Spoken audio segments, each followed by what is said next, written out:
Breakfast with Marnie Fonte, LA-based super stylist to Beyoncé and Kendall Jenner, was never going to be a slice of toast.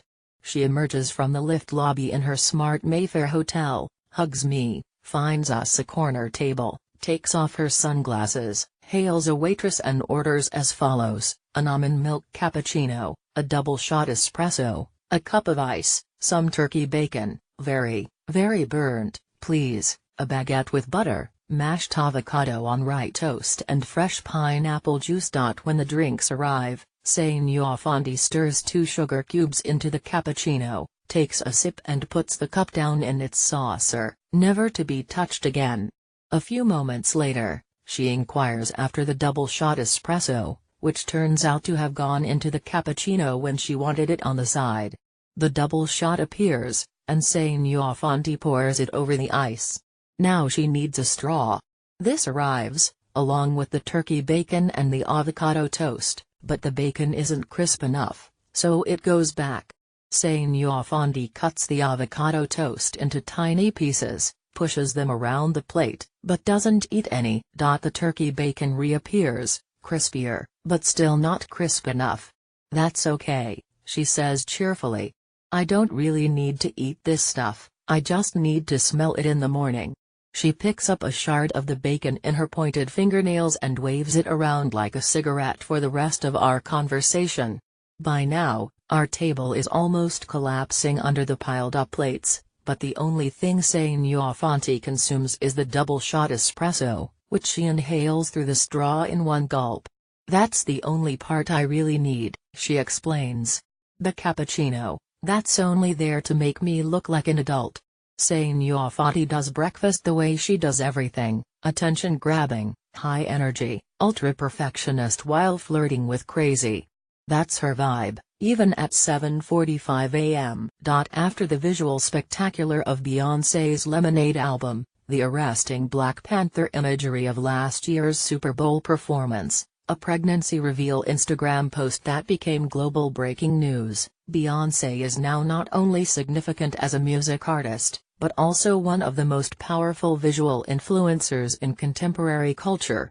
That makes Fonte, who has been central to Beyoncé's styling team since Lemonade, near as damn it the Anna Wintour of the social media age, in terms of the dominion she wields over what we want to wear. Those puff sleeves that are everywhere now, for example, may have begun on the catwalk, but took off when Fonte made them a visual refrain in Lemonade. I go into Topshop or Zara now and it's all poofy sleeves, and I'm like, we were doing that 2 years ago. She says, delighted. Tim White, who is Beyoncé's tailor, and the whole wardrobe department literally wanted to kill me with all the poofy sleeves I kept asking for. And now look. I'm so validated. The addition to her client roster of Kardashian Dynasty supermodel Kendall Jenner represents Fonte's expansion beyond music and into fashion, introducing Jenner's 83 meters Instagram followers to her style. Today, however, she is in London as an emissary from the court of Beyoncé. In 7 months' time, Beyoncé will perform at Coachella Music Festival, and the scale of the Beyoncé machine is such that the advance organization necessary more closely resembles that for a state visit than for a mere stage performance.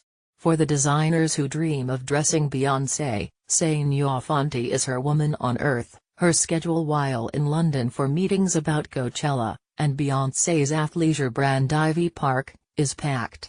An initial plan for us to go shopping together had to be abandoned in favor of an early breakfast. The night before we meet, I get another text that seems to want to cancel me altogether, but turns out to be for her personal trainer, sent to me by accident. We're good! Come early as you like. She clarifies by text as I am going to bed.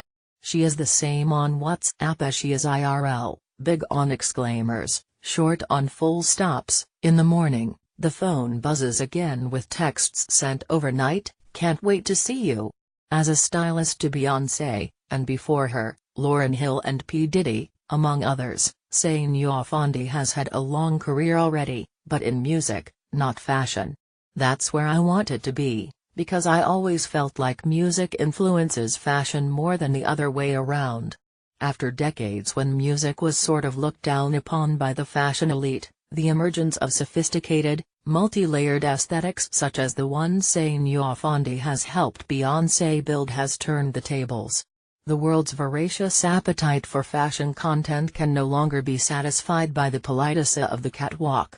Rihanna in a nomalate yellow dress at the Met Gala, Taylor Swift in a bath of jewels, Beyoncé standing her ground in a burning house in a high-necked Victorian lace gown. These are fashion moments with the stadium-sized power to hold our attention.